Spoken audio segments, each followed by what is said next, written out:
1 Raja-Raja pasal 11 kita baca.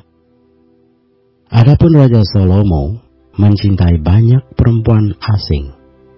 Di samping anak Firaun, ia mencintai perempuan-perempuan Moab, Amon, Edom, Sidon, dan Het. Padahal tentang bangsa-bangsa itu Tuhan telah berfirman kepada orang Israel, janganlah kamu bergaul dengan mereka, dan mereka pun janganlah bergaul dengan kamu. Sebab sesungguhnya mereka akan mencondongkan hatimu kepada Allah-Allah mereka. Hati Salomo telah terpaut kepada mereka dengan cinta. Ia mempunyai 700 istri dari kaum bangsawan dan 300 gundik. Istri-istrinya itu menarik hatinya daripada Tuhan. Sebab pada waktu Salomo sudah tua, istri-istrinya itu mencondongkan hatinya kepada Allah-Allah lain. Sehingga ia tidak dengan sepenuh hati berpaut kepada Tuhan Allahnya, seperti Daud ayahnya. Demikianlah Salomo mengikuti Asitoret, dewi orang Sidon, dan mengikuti Milkom, dewa kejijikan sembahan orang Amon. Dan Salomo melakukan apa yang jahat di mata Tuhan, dan ia tidak dengan sepenuh hati mengikuti Tuhan, seperti Daud ayahnya.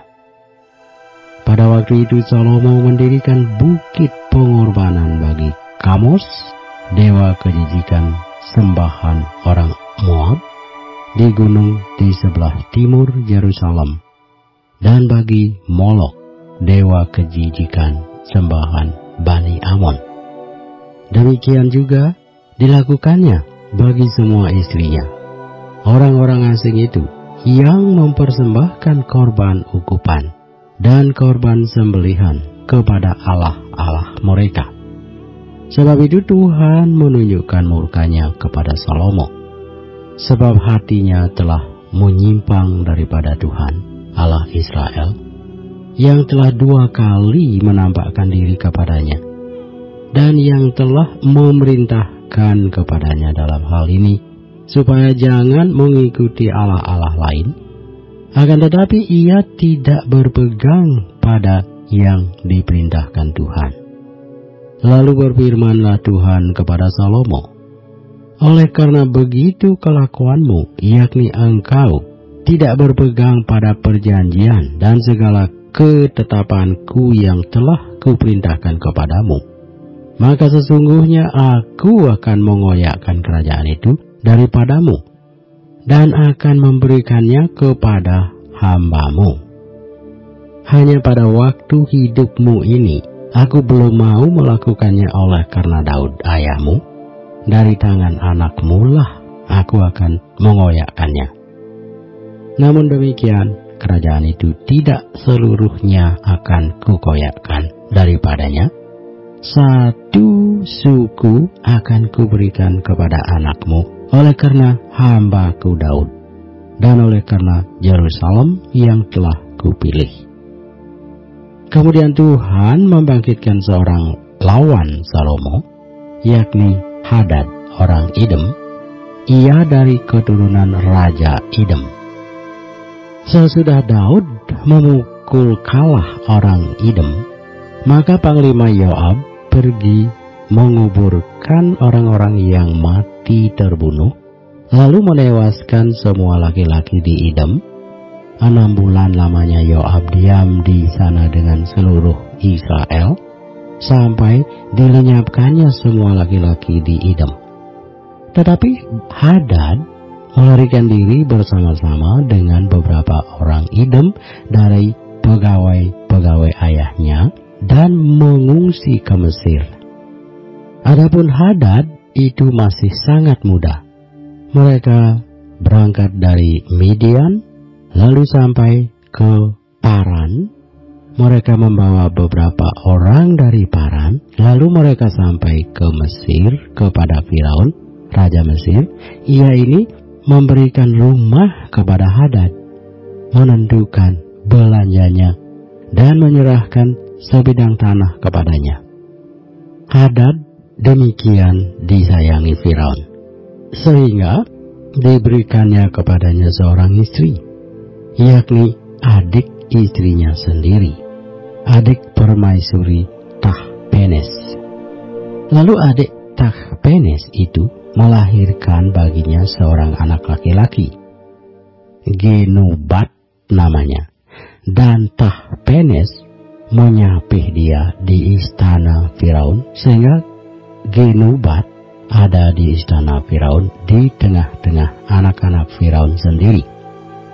Ketika didengar Hadad di Mesir bahwa Daud telah mendapat perhentian bersama-sama dengan nenek moyangnya, dan bahwa Panglima Yoab sudah mati juga, maka berkatalah Hadad kepada Firaun, "Biarkanlah aku pergi ke negeriku."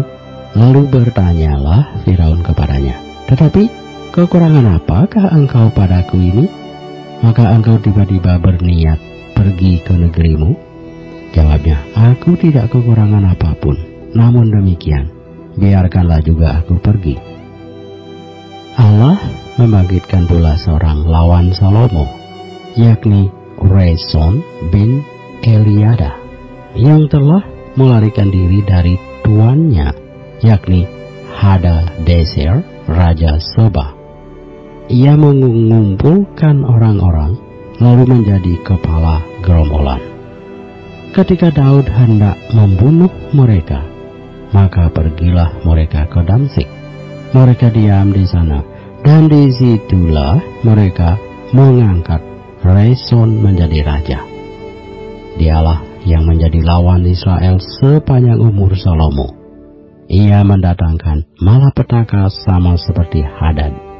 Ia muak akan orang Israel dan menjadi raja atas Aram. Juga Yerobeam bin Nebat, seorang Efraim dari Sereda, seorang pegawai Salomo, nama ibunya Serua, seorang janda, memberontak terhadap raja. Inilah alasannya mengapa ia memberontak terhadap raja. Salomo mendirikan Milo, dan ia menutup tembusan tembok kota Daud ayahnya. Yerobeam adalah seorang pangkas. Ketika Salomo melihat bahwa orang muda itu seorang yang rajin bekerja, maka ditempatkannya dia mengawasi semua pekerja wajib dari keturunan Yusuf. Pada waktu itu ketika Yerobeam keluar dari Yerusalem, Nabi Ahia, orang Silo itu, mendatangi dia di jalan dengan berselubungkan kain baru. Dan hanya mereka berdua ada di padang. Ahia memegang kain baru yang di badannya, lalu dikoyakkannya menjadi 12 koyakan, dan ia berkata kepada Yerobeam, "Ambillah bagimu 10 koyakan, sebab beginilah firman Tuhan Allah Israel, sesungguhnya aku akan mengoyakkan kerajaan itu dari tangan Salomo, dan akan memberikan kepadamu 10 suku. Tetapi 1 suku akan tetap padanya, oleh karena hamba-Ku Daud, dan oleh karena Yerusalem, kota yang kupilih itu dari segala suku Israel.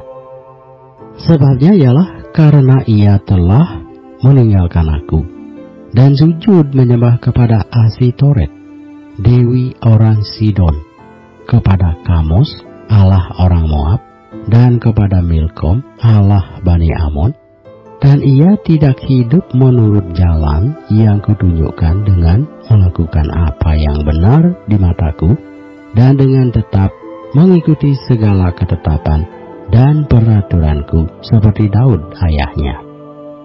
Bukan dari tangannya akan kuambil seluruh kerajaan itu. Aku akan membiarkan dia tetap menjadi raja seumur hidupnya, oleh karena hamba-Ku Daud yang telah kupilih, dan yang telah mengikuti segala perintah dan ketetapanku. Tetapi dari tangan anaknya lah aku akan mengambil kerajaan itu dan akan memberikannya kepadamu, yakni 10 suku. Dan kepada anaknya akan kuberikan 1 suku, supaya hambaku Daud selalu mempunyai keturunan di hadapanku di Yerusalem, kota yang kupilih bagiku, supaya namaku tinggal di sana. Maka engkau ini akan kuambil, supaya engkau memerintah atas segala yang dikehendaki hatimu, dan menjadi raja atas Israel. Dan jika engkau mendengarkan segala yang kuperintahkan kepadamu, dan hidup menurut jalan yang kutunjukkan, dan melakukan apa yang benar di mataku dengan tetap mengikuti segala ketetapan dan perintahku seperti yang telah dilakukan oleh hambaku Daud, maka aku akan menyertai engkau, dan aku akan membangunkan bagimu suatu keluarga yang teguh seperti yang kubangunkan bagi Daud, dan aku akan memberikan orang Israel kepadamu. Dan untuk itu aku akan merendahkan keturunan Daud, tetapi bukan untuk selamanya. Lalu Salomo berikhtiar membunuh Yerobeam, tetapi Yerobeam bangkit dan melarikan diri ke Mesir kepada Sisak, raja Mesir. Dan di Mesirlah ia tinggal sampai Salomo mati. Selebihnya dari riwayat Salomo dan segala yang dilakukannya dan hikmatnya, bukankah semuanya itu tertulis dalam kitab riwayat Salomo? Lamanya Salomo memerintah di Yerusalem atas seluruh Israel ialah 40 tahun. Kemudian Salomo mendapat perhentian bersama-sama dengan nenek moyangnya, dan ia dikuburkan di kota Daud ayahnya. Maka Rehabim anaknya menjadi raja menggantikan dia.